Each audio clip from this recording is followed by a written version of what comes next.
Fala galera, beleza? Professor Jonathan Pereira com vocês aqui, mais um vídeo do nosso canal. E hoje a gente vai entender por que engenheiro civil tem que entender de material, hein? Já repararam que na faculdade você tem materiais 1, materiais 2, ciência dos materiais, materiais de concreto? Por que é tão importante, pessoal, tanto o aluno que está lá estudando e como nós, engenheiros, entendemos de material? Porque não existe obra sem material, meu senhor. Não tem como, gente. A gente tem que entender de materiais, certo? Não existe, né? E cada vez mais a engenharia civil está sendo exigido novos materiais. A tecnologia de materiais está mudando, a ciência dos materiais está mudando, pessoal. Então, cada vez mais novos materiais estão sendo inseridos na civil, tá certo? Lógico, a gente tem os tradicionaisão aí, cimento, né, argila, esses são, né, os materiais são os nossos avós. Esses aí vai demorar para sair, vai por mim, tá? Mas tá chegando material novo. Então, cada vez mais nós, engenheiros, seja recém-formados, seja os engenheiros antigos, a gente tem que se adequar, então, aí para os tipos de materiais que estão chegando. Por isso que o nosso vídeo de hoje, pessoal, é a importância de entender os materiais da civil. Tá? Então, fazer o toque, dar aquela lembrada para vocês. Inscrição no nosso canal aqui, compartilhe, curta o nosso vídeo também, pessoal. E para quem tem um Instagram, não esqueça de me seguir, @Jonathan_professor, pessoal. Por que eu estou animado de falar de materiais? Porque eu sou doutor de materiais. Então eu tenho a tranquilidade de falar com vocês de materiais, pessoal, e da importância da ciência dos materiais, beleza? Então vamos lá. Primeira coisa que a gente tem que entender, sim, que fica fácil, vocês já repararam que cada etapa construtiva parece que a gente já tem os materiais separados? A gente já tem. Pega a fundação. Vamos falar. O que tem de fundação? Aço, concreto. Aí do concreto vem areia, cimento e brita. Madeira, fazer forma de caixaria. Eu tenho materiais de impermeabilização. Eu tenho arame. Olha, gente, vamos abrir no leque. Eu tenho arame, tá certo? Arame recozido. Eu posso ter arame galvanizado. Eu tenho prego. Tá vendo? Se eu for, por exemplo, falar de cobertura, eu tenho madeira, eu tenho prego, eu tenho telha, eu tenho chapa de alumínio, eu tenho chapa de aço para fazer as calhas, os dutos. Né? Se eu falar, por exemplo, de elétrica, fácil. A gente tem materiais poliméricos, que são as capas dos fios. Eu tenho fio de cobre, eu tenho as caixinhas de PVC.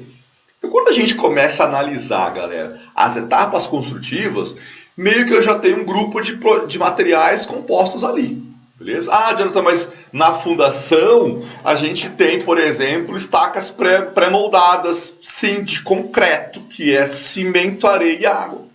E brita. Tá vendo que os grupos são... Aí eu estou falando de materiais agora, da matéria-prima. Né? Por exemplo, o concreto não é um compósito, né, pessoal? Estou falando de matéria mesmo. Né? Então a gente tem essa informação muito importante. E cada vez mais, galera, o material da civil está mudando.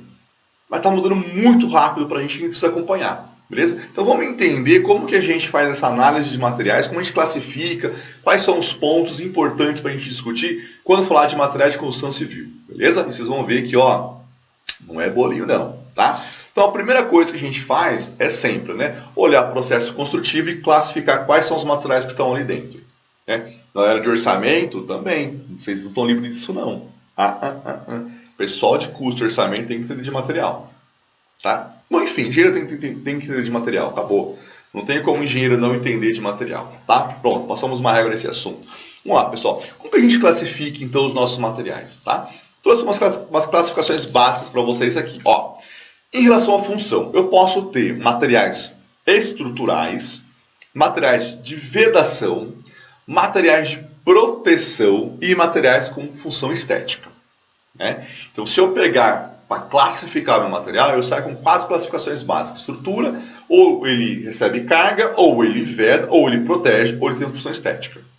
Tá? Então, eu tenho 4 pontos aqui muito interessantes, né, para trazer de classificação. Outra classificação que eu uso também, eu tenho que entender quais são as propriedades mecânicas de cada material. Quando eu falo de propriedade mecânica, pessoal, eu estou pensando assim na resistência mecânica dele, na fadiga, né, na sua taxa de condutibilidade, né, na sua taxa de retração, na sua taxa de expansão. Então, agora eu estou olhando a parte mecânica dele, né, como cada material age, tá certo? Lógico, por exemplo, que material conduz mais termicamente, que material reflete menos luz, né? Tá vendo que eu tenho que entender dessa função? Vocês já viram aquele prédio, né, que meteram espelho, né, um material fachada espelhada e aí cozinha um ovo na rua. Meu, puta arte do gênio, né, cara? Faltou material básico pro cara desse ponto, né? Então, cada vez mais, pessoal, a gente está adentrando o conhecimento intrínseco dos materiais. Né? A engenharia está adentrando cada vez mais. Tanto que a gente tem, por exemplo, engenharia de materiais hoje.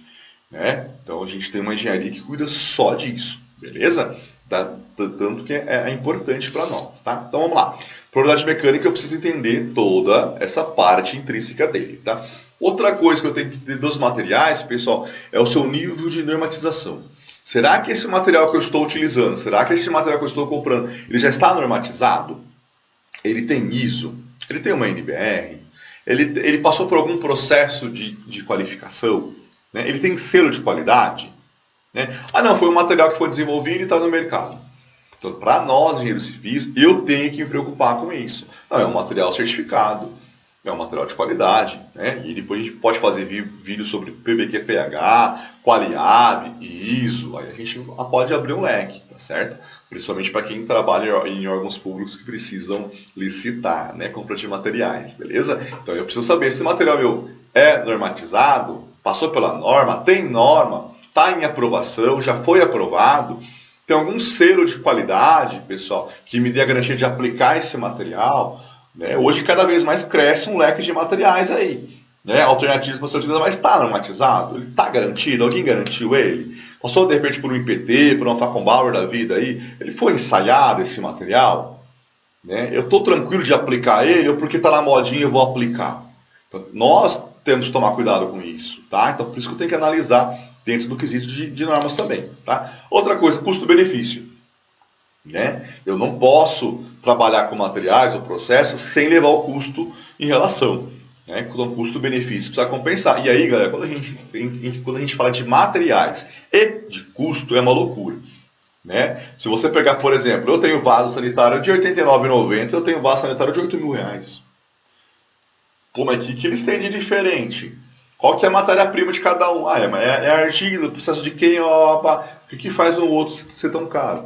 Torneira, por exemplo, você tem torneira aí de R$ 100, você tem torneira de R$ 12.000, mano. Parece que a torneira fala com você. E aí, estou falando de aço, de metal, de polímero? Tá, estou pegando a essência do material puro, e aí da onde tem esse acréscimo de valor? Né? O que fez mudar tanto? Né? O design arrojado, ele é estético. Tá vendo que essas características, ele vai aumentar o valor, o custo-benefício dele, ele vai diminuir o custo-benefício dele. Então não tem como pensar em material sem fazer uma análise de custo-benefício, né, pessoal? E o último ponto aqui, que a gente vem trabalhando muito, isso também explodiu e tem que levar em consideração, são as certificações ambientais. Né? Cada vez mais o pessoal vem crescendo a necessidade de a gente trabalhar com materiais que possuam ou que estejam classificados como sustentáveis, tá certo? Ou pelo seu processo de produção, ou pelo seu processo de fabricação, ou pela sua venda, ou pelo seu processo de extração. Né? Por exemplo, hoje é totalmente natural a gente comprar madeira de reflorestamento. Né? Você tem um selo lá, né, exclusivo disso. Né? Materiais, por exemplo, que tem redução de consumo de água na sua produção. Né? Então, quando a gente olha o material, hoje isto pesa também muito numa tomada de decisão do engenheiro, tá? Por que você está falando tanto de materiais, Jonathan? Porque não existe obra sem materiais.